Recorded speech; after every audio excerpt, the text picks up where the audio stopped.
Hiya, thanks for watching. So this video is going to be about the Battle Droid and his S.T.A.P. Don't know what that stands for, but his speeder. I was going to be doing some painting tonight, but I'm not really feeling it, so I don't want to make mistakes, and if I'm not really quite in the mood, so I'll just get even more annoyed with myself, and then I don't want to ruin progress I've made already on some of the work I'm doing. Picked this up off of eBay this week. Excuse me. So this is obviously for the original time when episode 1 came out.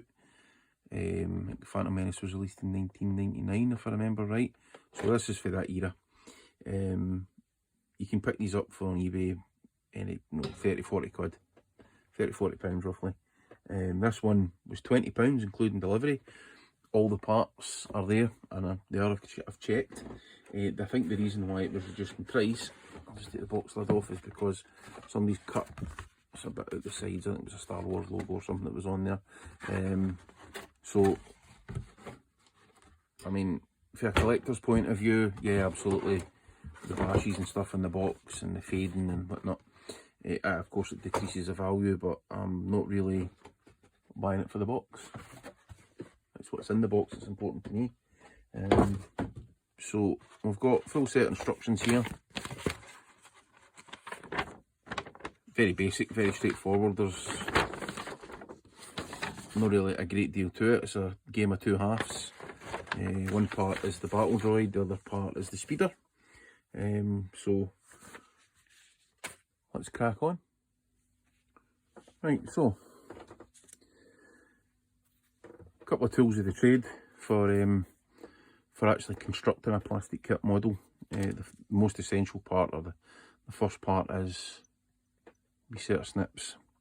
These ones are from Games Workshop, Citadel. They weren't cheap. They are pretty good. I've had them a good few years now, so they've been through the wars a bit. They weren't the cheapest, but they're good quality. Nice sharp blade, and cut nice and close. It's falling off. They cut nice and close to the part that you want to take off the sprue. I think I've cut wire a couple of times with these, which probably wasn't the brightest idea in the world, so they are getting a bit more blunt, but they'll do the job. They're fine for plastic. So step for a hint: don't cut wire with them. Also, I like to use a piece of emery board. This is actually, half inch this off my wife. She uses them for her nails, but sand and stick does the job. And some people use these line removers, mould line removers, when the moulds are put together like that, and then inject the hot styrene plastic in. You're sometimes left with mould lines. You'll see that on the sprue there. There's a line. It's a very fine, faint line, but it's still there. And all I do is I use the edge of the blade to just scrape along the plastic, and it gets rid of it. It's really quite unsightly when you build a model and there's still mould lines and stuff on it. I was really guilty of it when I was a wee guy.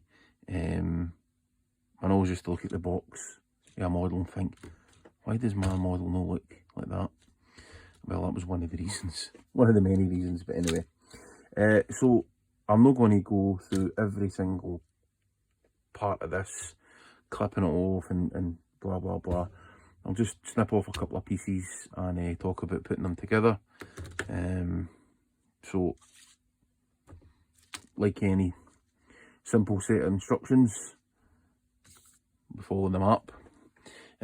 Also, while we're on the subject of tools of the trade and whatnot, this stuff's probably seen better days. It's got all sorts of bits floating in it. Yuck.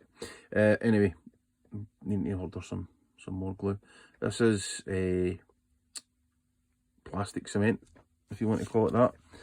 It's not actually a glue as such. The brush is falling off the inside. You're meant to unscrew that off and apply it, so just use a cheap brush like that if you can.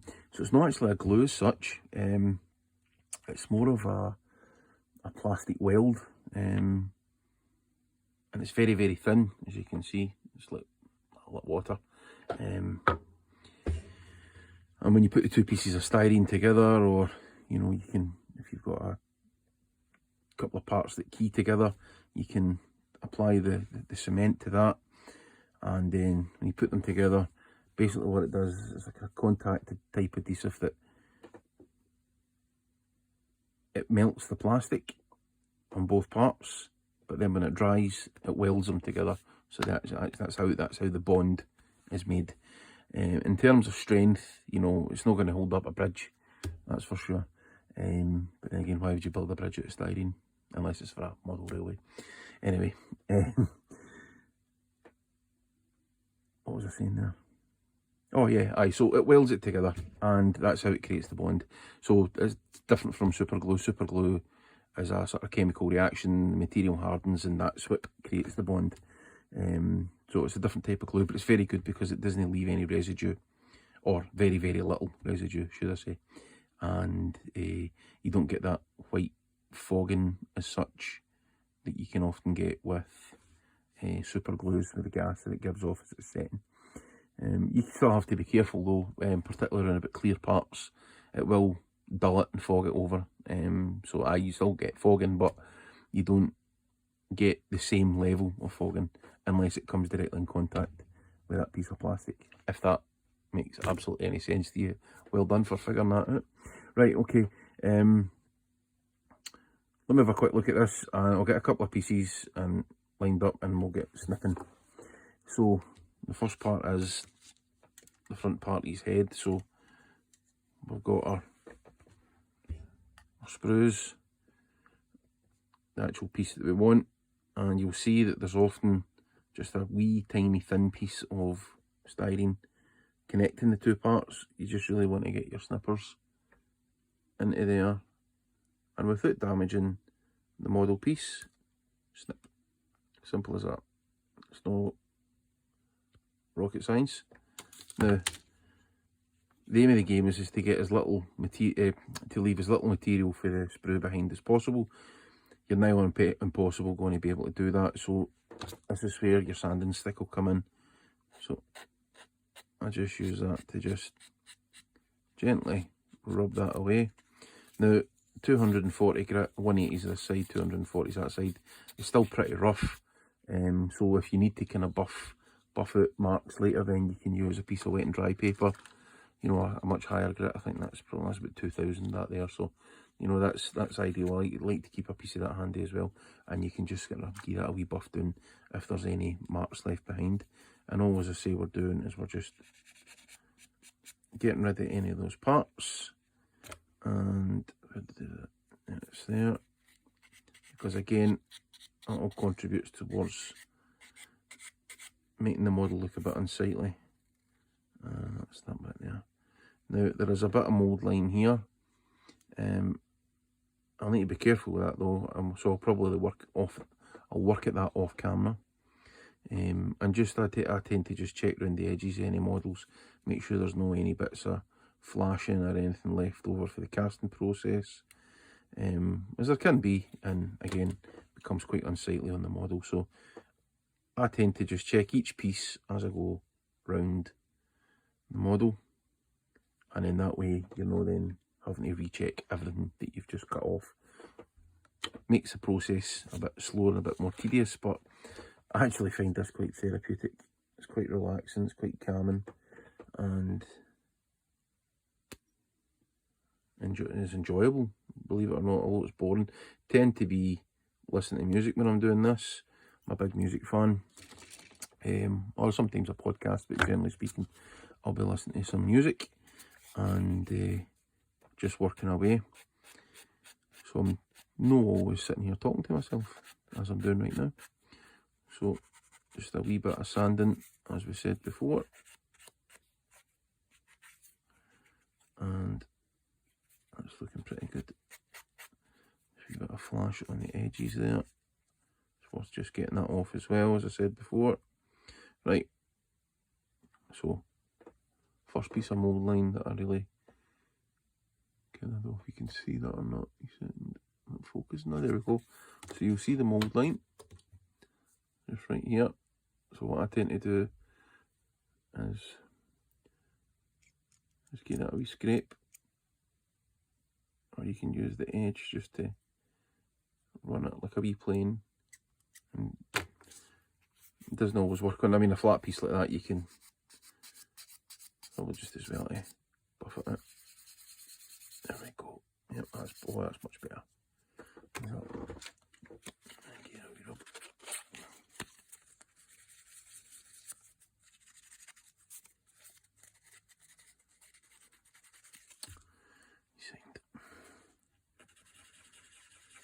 we go.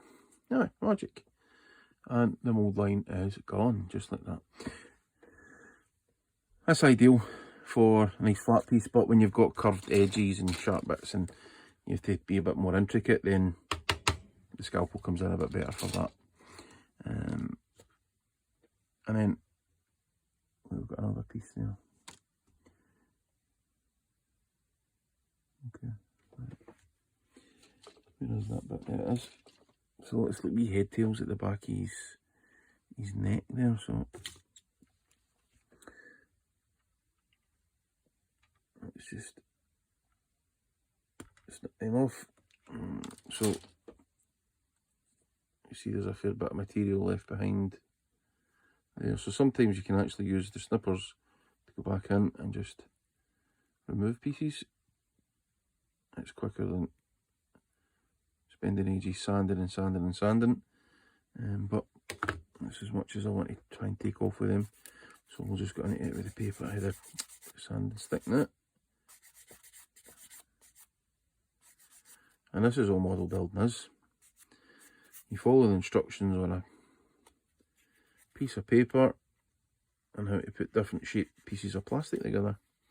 And before you know it, you have something that looks like a tank or an aeroplane, or in this case a battle droid. There we go. Given the age of these kits, the detail and the tooling and stuff in them is probably not the best by today's standards, but back then they were pretty decent. And it's a 1/6 scale, so it's quite a big model, so the details are a lot bigger on it and whatnot than if you compare it to like a 172 or something. So you have to bear that in mind as well. Now there's mould line all around about this here, very faint. Obviously this part was pretty pressed well together, so a nice curved bit here, so then we just scrape that down. And believe it or not, that's just enough just to take that off. It's just flashing left over for the moulding process, as I said. There we go. Put my bits in there. Yeah. I don't think we're actually going to see that part. So, excellent. Let's get this piece together now. The stuff smells like nail varnish remover. Oof. I think acetone is one of the main components, but there is other stuff in it as well. People sometimes, when they get to the end of a bottle and it's all grotty like this, they'll mix it with pieces of old sprue and they make up sprue goo, which is effectively a very good filler, free cheap filler.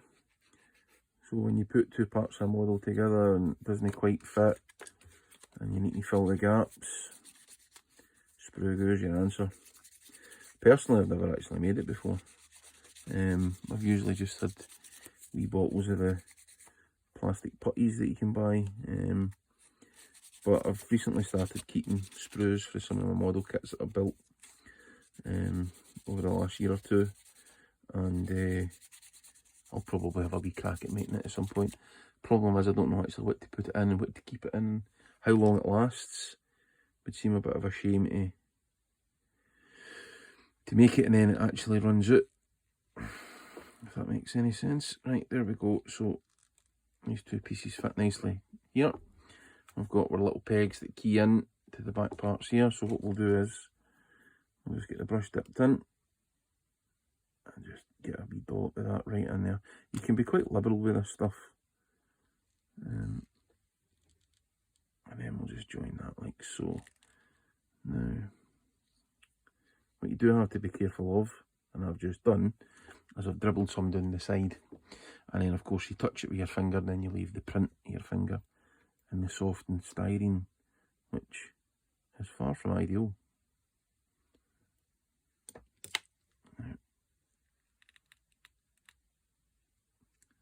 There is a bit of a gap there, so there's probably a bit of filling going to need to go on in there. Just minor cosmetic stuff. So part of the fun, so they say. Right, next is the bottom part of his face or his head. Now, I think I may have screwed this up. Yep, I have. Now, it takes a wee bit to properly set, and yep, that goes going to go in there quite tight, so let's not force that. Yeah, so it takes a wee bit to set fully properly, so you can readjust things a wee bit, unlike super glue, because, well, as we all know, when that stuff goes off, that's it, game over. Your part's there, and it's not moving unless you break it. I'm sure at some point in time we have all stuck parts of ourselves together, fingers and the such likes, with pieces of super glue. Now, what we'll see here is we've got some lines here, and occasions you can actually get away with clamping and gluing.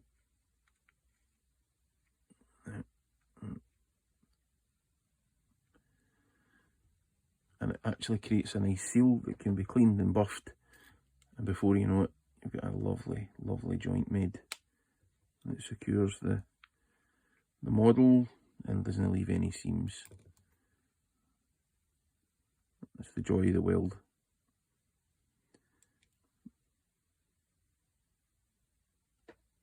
And also helps to further secure the model. The other thing about this is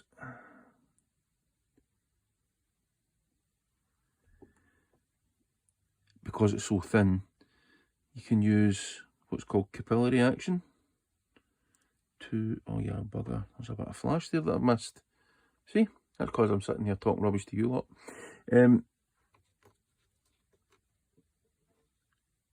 Yeah, you can use capillary action, so you can actually join two pieces together and then put the cement at the two parts where it joins, and through capillary action it's actually drawn in, because it's a really thin liquid. It actually gets drawn right in and then melts the plastic and bonds it. So it's pretty clever stuff actually. It's one of the reasons I really like it. Oh yeah, oops. That's a good job that's set. Okay, right, let's get this piece together now.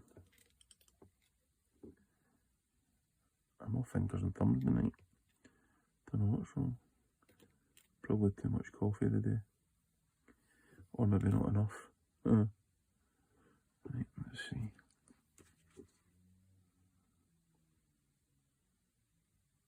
There we go. And just like that,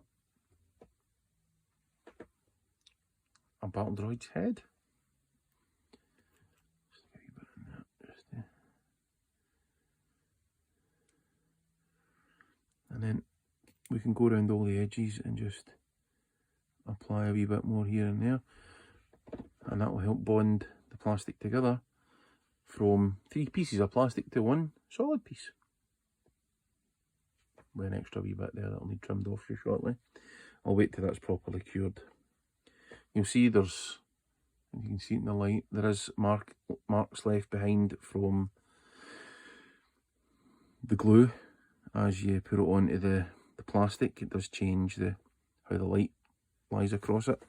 But actually, once it's primed, you're not going to notice that at all. And then the paint obviously is on top of the primer. And before you know it, it's absolutely dinky-doo. As I said to you before, you know, if you get splashes and things and it gets a bit rough, you can actually just buff it off a wee bit of wet and dry or something. I've got some mould line here that I need to clean, but I'm going to have to be careful with that, so I'm definitely doing that off camera where I can concentrate on it properly.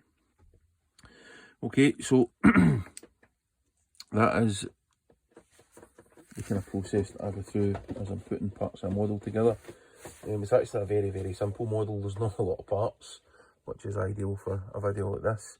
Some of the more intricate things, some of the model aeroplanes and the tanks and stuff, you know, you could be hours and hours building these things.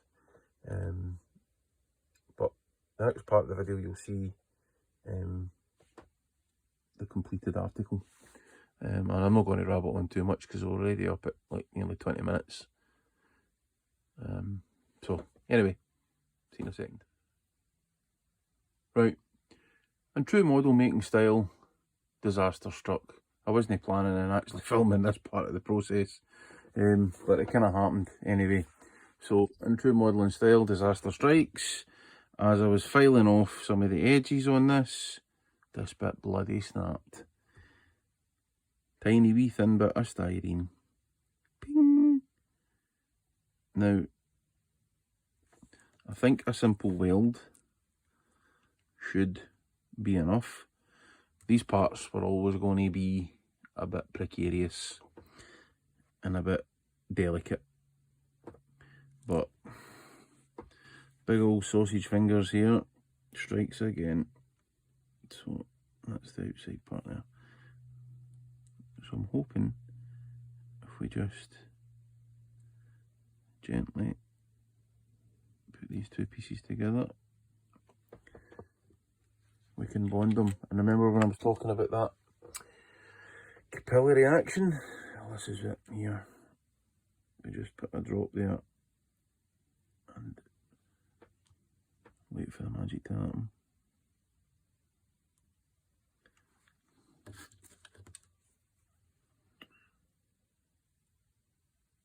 Now we don't want that to dry squint it. I just need that wee bit kicked over a bit.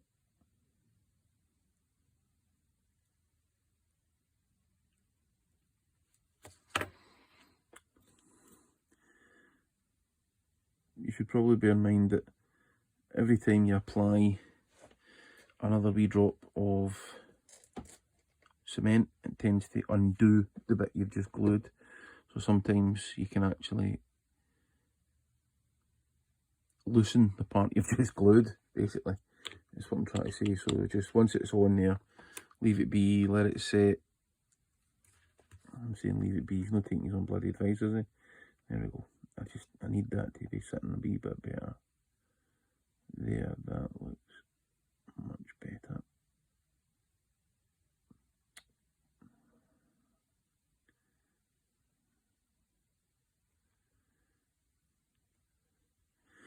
Right. Fingers crossed that works. Bloody hell. Raging with myself. I do this all the time. There's always something that happens. There's always a bit that gets dropped and it takes a fortnight to find it. Or there's a bit that gets broken, you need to repair it, or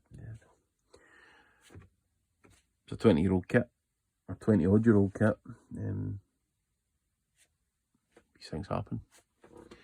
25 this year, actually. No, next year. Next year, so this is 2023. The Phantom Menace will be 25 years old next year. Which is partly actually one of the reasons why I wanted to build this kit. But more on that later. Sorry, I'm just knitting back in here with a bit more of this joining that I was talking about with the capillary action. There's a couple of key points in here, pegs with little slots and holes that fits in place, just to make sure it's in the right part. So I'll put a wee bit of the adhesive into them, and then what I'm doing is this is the backpack of the Battle Droid. So I'm just holding that together. It's obviously in two halves, and we're just running a seam of glue right down there. and that's getting right in to all those wee nooks and crannies and creating a nice bond between the two parts of plastic. You're literally just painting it on, and we're left with a nice crisp seam. Now, there is a bit of, I suppose it's probably caused by the flashing for the casting process that's left there, and you can see the joint still slightly, but once that's properly set, a wee rub down with a bit of wet and dry paper or some, you know, sandpaper or whatever, you'll never notice that. And look, I've even managed to repair the aerial. Don't know how well that'll hold up, but we're going to be gentle with it anyway. Aren't we, John? Yes, John, we are, John. Right, cool. Anyway, right, we'll move on. Okay, so big progress being made. Speeder almost built. I've just got the sort of footrest in the wing at the bottom. It slides on there. It just needs a wee bit of cleaning up to do and get that secured on there. There's two engines. What's that? Two engines here and here that will go on. Kind of like aeroplane turbine sort of type engines. There's one there. There's a couple of wee fins just to be stuck on there. So we're right at the end of the build now. There's no point in me filming this entire thing. It just gets bloody tedious and boring. So before I prime it, I'll do one last clip of this part of this video. This will be the kind of final part, just exploring the building. I'll just very briefly should I say, show you and talk you through the last final stages of what I'm just about to do. But up until this point, this is where we are. I've deliberately left the arms off the droid because they're all built and stuff. It's these wee things here. Because once I've got the actual speeder assembled, I then need to work out the positioning of the droid's limbs so that he actually looks as though he's riding on it and he's not just like super glued on at some jointy angle. So that'll just take a wee bit of work and sort of footing around. The droid himself, you'll probably remember early in this video, or you will remember early in this video, that he had these two antennae and one of them snapped off. So here is the styrene parts here. There you go, very thin piece of styrene. Styrene's not a particularly strong material. It can be quite brittle, and when you've got sort of thin parts, so you do have to be quite careful of it, and any sort of stress just weakens it, and then that's it, gubbed. I did try to glue that. I was kind of kidding myself on, to be honest. I knew that it wasn't going to hold, so I had to come up with a solution, and that's the solution right here. So I ordered up some brass rods. I'm not actually sure, is this 1.5 mil or something? I think that one is. Or maybe it's 1 mil, I'm not sure, but it's very thin anyway. It's hollow, so what I done was I snipped these off a wee bit further down, left a wee bit of the leg, a wee bit of this thin styrene, as these are, it's part of the original antenna, it's like the wee bulb parts at the end. So I snapped them off, maybe just a couple of mil below the bottom, filed it down so that it fitted inside, and applied a wee bit of super glue, and that's in there and that's solid. Obviously, being a brass rod, that ain't going to break. This is going to be a display piece, and really, although it's not going to be played with like a toy or handled, generally speaking, you know, people come into man caves and things like that and have, oh, let me see that, that's lovely, and they pick it up. We really don't want excessively brittle parts that can be easily broken, particularly once it's a finished article. That's fine when the model's actually getting built. These repair jobs can be done, you can patch things and strengthen things and whatever, but once the paint job's done, it takes a bit more work, so that you can, if you have to fix it, repaint it and blend it back in with the rest of the model so it doesn't look out of place. Anyway, so that's probably the biggest update in terms of the droid. He's all assembled. There's a couple of wee bits of jointing that I still need to work on a wee bit, just a couple of wee lips, but actually, I mean, you wouldn't think it, but these are two parts together. It's just a lovely join there, seamless, almost. You catch it in the right light, you'll see it. So once there's a nice bit of primer on the top of that there, you'll never see it again. Even the side of the backpack and stuff, there's there's practically, you know, no seam. There's a couple of wee holes here and there. I've added some filler here and there at the joint of the body, but again, this is nice and smooth, so you know, I'll buff that back with some wet and dry at 2000 grit. This needs a wee bit more work, so that's where we're at with the droid itself. Is just buffing up a couple of bits, cleaning the last couple of odds and ends on the seams before he's ready to be positioned. And when he's positioned, I plan on actually putting in cement, styrene cement into the joints, so that it basically freezes it, that tacks it in place, so that I can then remove the droid. He is in the position where he's ready to ride his speeder. I can remove him, I can prime him, I can paint him away from the actual speeder itself. It'll save a lot of time and masking and farting about. It just makes the paint process a lot simpler. I'll do a video on my sort of workflow for my painting, the process that I use, probably from the primer up. So that's where we're at with this build. Don't think there's anything else. No, that's it. I'm going to just crack on. I had a couple of days delay. I ran out of cement, so the old Tamiya extra thin, great stuff. So my supply drop came, and I also got, it's here for the actual droid itself, the 1975 Depot buff. Ordered up a couple of the Archive X paints that I was needing. Probably just really that one for this build. I already had the rust, some of the greys, you know, and the weathering colours and stuff I've already got, but that was probably the primary one, was the Depot buff. It's a bit darker than certainly the artwork and stuff, the droids you see, but then again, we're going to miss that back. We'll probably use a bit of, I don't know, reefer white or something, or maybe we can just grime, I don't know. We'll see. But we're going to be doing a bit of misting with it anyway, just to take the starkness off it. I think that's really, oh, excuse me, I think that's really all for this part of the video. Excuse me. Right, okay, so hopefully in the next part you see, the droid will be finished and hopefully at the stage where it's ready for the primer. Right, final assembly is complete. A couple of bits just need rubbed down here and there. A couple of lines to tidy up. I've managed to position the battle droid onto the speeder with great difficulty.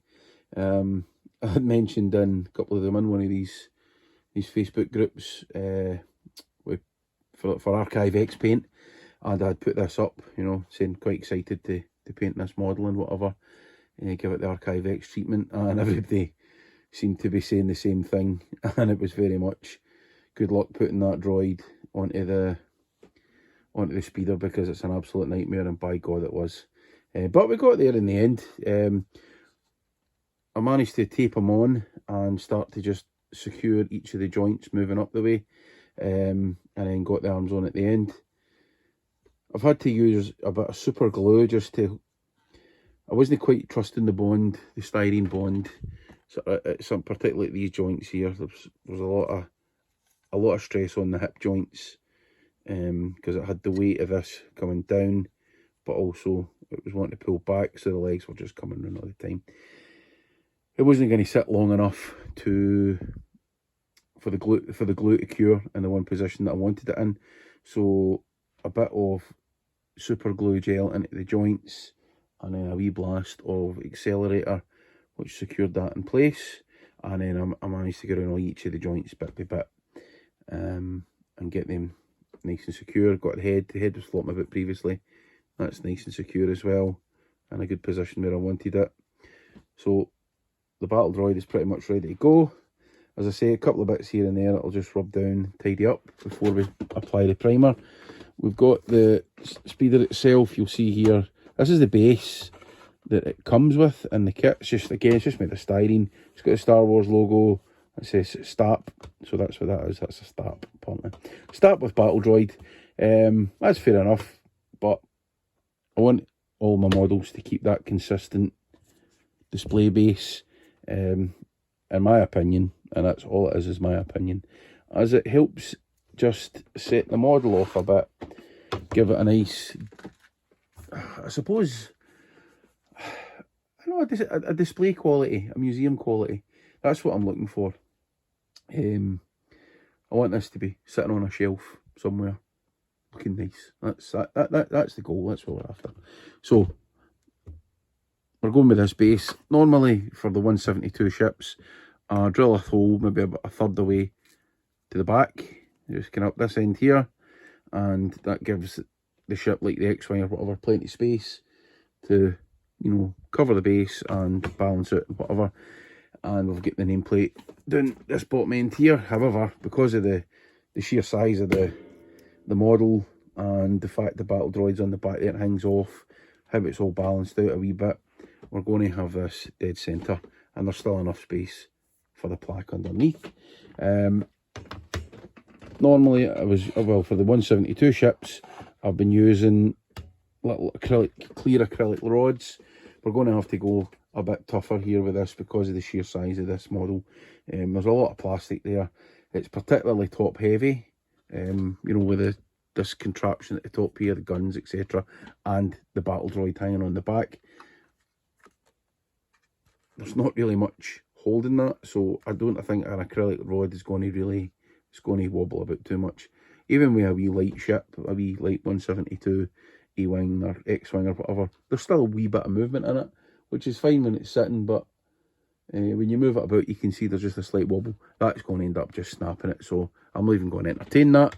We're going to use this piece of metal rod that comes with the kit anyway, and I figured, well, why not just use that?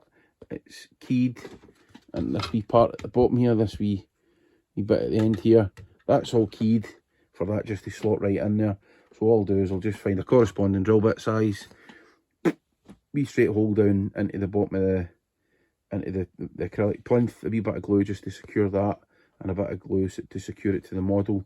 It's not coming off of there. That's going to be nice and sturdy. So that's only going to be on here. I'm going to actually use this for painting the model. I can stand it up and I can turn it without needing to touch any bits. It'll be ideal for actually applying the paint coats and the weathering. The Battle Droid, well, you'll just need a game of 2 halves. Paint one end and then hold them, flip them, paint the other. It's easy done. And then once everything's done at the end, using a bit of super glue, we'll get the droid attached onto speeder before we finally secure it to the base. A couple of things, one thing I just wanted to touch on here. Stuck a wee bit of masking tape on here just so we don't get too much paint on the bottom. I'm not going to paint the bottom of his shoes or his boots or his feet, whatever you want to call them, just so that the glue bonds plastic to plastic, you know, rather than paint to paint, and then it strips away and then you need to re-glue it and fart about and wrecks the paint job and whatever. So, you know, that's all part of my learning curve over the years for painting models. As if you're going to bond 2 bits of plastic after you're painting it, you best be leaving some plastic exposed so that it actually makes a proper bond.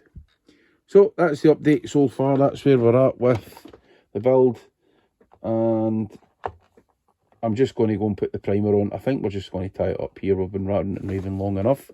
I hope you've enjoyed the build and it's been informative in some way, shape or form. Before I apply the primer, I'll just, you know, as I said earlier, I'll rub down a couple of wee bits here and there, just tied up a couple of last wee edges that I noticed here and there that I missed. And the next time you see this will be another video and it'll be all primed and we'll be ready to actually apply the colours to it. So, thanks for watching.